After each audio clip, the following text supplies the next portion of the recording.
دنیا کے آخری کناروں تک جماعتوں نے پہنچ کر اذانیں دی ہیں، نمازیں پڑھی۔ ناروے کے اوپر ہے north pole end of the world, جہاں آگے آبادی ختم ہے، پانی ہے۔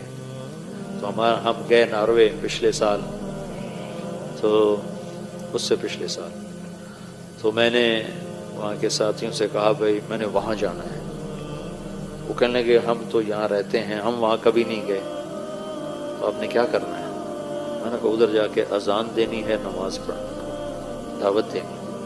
اللہ کے نبی کی بات ہے کہ دنیا کے آخری کنارے تک اللہ میری بات پہنچائے گا۔ بس یہ شوق ہے کہ مجھ سے پہلے بھی لوگ پہنچے ہوں گے، پر میں بھی ان میں شامل ہونا چاہتا ہوں کہ میں کہوں کہ یا رسول اللہ میری ملاقات ہو، تو یا رسول اللہ میں نے آپ کا نام اس آخری کنارے پر بھی لیا تھا۔ تو وہ پھر مجھے ڈرانے لگے، 2 گھنٹے کی فلائٹ ہے، 4 گھنٹے کی ڈرائیو ہے، آپ تھک جائیں گے۔ میں کہا نہیں جانا ضرور ہے، ہماری ادھر تھی تو نہیں تشکیل پر، میں نے جانا ضرور ہے۔ تو خیر 2-4 ساتھی وہاں کے لیے کچھ اپنے وہاں سے 2 گھنٹے کا سفر کر کے پہنچے۔ پھر وہاں سے آگے، وہاں ایک چھوٹا سا شہر تھا آلٹا، تو میں دیکھ کے حیران ہو گیا کہ بالکل ٹاپ پر ہے۔ وہاں 2 مہینے سورج نکلتا نہیں، دسمبر جنوری، اور 2 مہینے سورج ڈوبتا نہیں، جون جولائی، یہ 2 مہینے ڈوبتا نہیں۔ تو وہ آلٹا دنیا کا آخری شہر ہے نارتھ میں، وہاں سے روزہ جماعتیں نکلی ہوئی تھی، اور وہاں گشت ہو رہا تھا، اور وہاں تعلیم ہو رہی تھی۔ کون تھے وہاں؟ صومالیہ کے مسلمان۔ صومالین جب نکلے تو مائیگریٹ ہوئے تو مختلف جگہوں پہ آباد ہوئے۔ صومالین مسلمان، انہوں نے وہاں مسجد بنائی بڑی خوبصورت چھوٹی سی، وہاں سے روزہ جماعت 3 دن کی جماعتیں نکل رہی تھیں، گشت ہو رہا تھا، تعلیم ہو رہی تھی۔ انہوں نے ہمیں گاڑیاں میں، بھائی تو میرے سامنے بیٹھا کیا کر، تو میری سن، تو ادھر کیا دے، تو یہاں ٹیچر بن کے بیٹھا ہے تو میری سننے بیٹھا، اچھا پھر میری سن۔ تو وہاں سے انہوں نے ہمیں اپنی گاڑیاں دی، تو ہم وہاں سے 4 گھنٹے مسلسل چلے، اور آخری کنارے پر ایک گاؤں ہے چھوٹا سا، اس کی 1,500-2 ہزار آبادی۔ تو اس میں جو پہلا مسلمان ہمیں ملا، اس نے کہا میرے 10 دن تبلیغ میں لگے ہو۔ پھر وہاں سے ہم آگے 1.25 گھنٹے کا آگے سفر تھا، اس گاؤں سے آگے 1.25 گھنٹے کا سفر تھا۔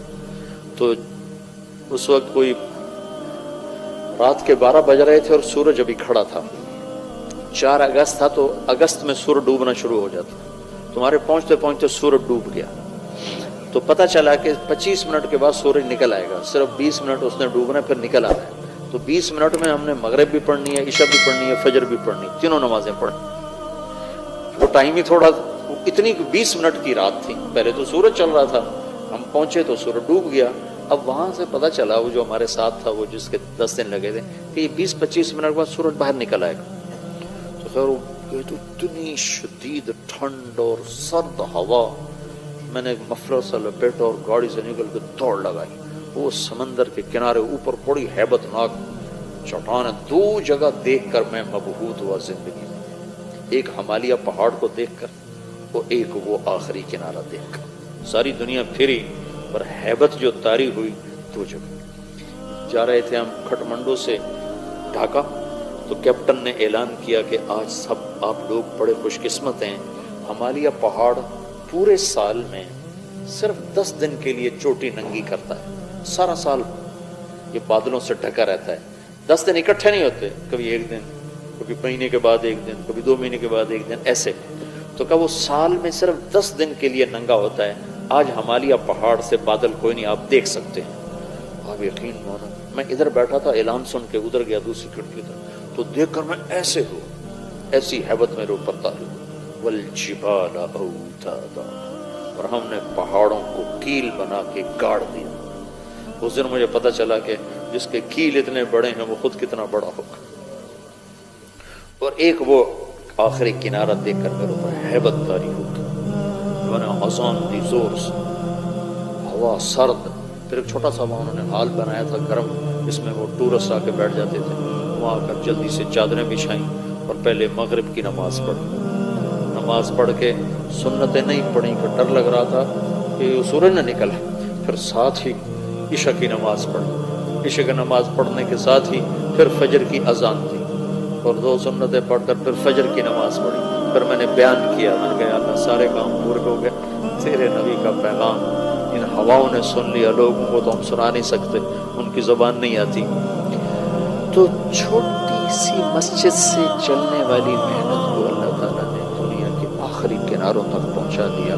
آپ کام کرنے والے تبلیغ کرو صحیح، اس کے لیے وقت نکالو۔